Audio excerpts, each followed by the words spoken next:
मला तर लक्षातच येत नाही यांना लाज का वाटत नाही. आपण जे केलं त्याच्याच विरुद्ध बोलायचं आणि जिंकलो जिंकलो जिंकलो सांगायचं.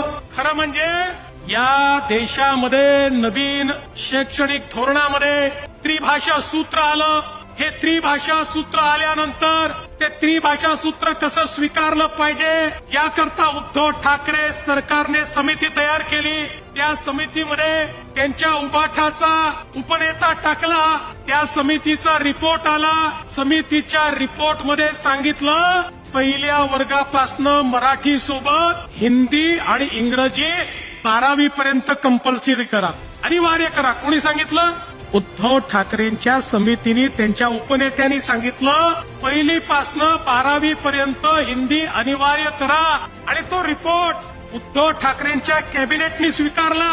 त्याच्यावर उद्धव ठाकरेंनी सही केली. कॅबिनेटच्या मीटिंगवर सही केली. त्यावेळी मात्र हिंदीची सक्ती, हिंदीची सक्ती, हिंदीची सक्ती अशा प्रकारचं बोलणं सुरू केलं. या महाराष्ट्रामध्ये सक्ती एकच आहे, ती म्हणजे मराठीची. मराठी शिकावीच लागेल.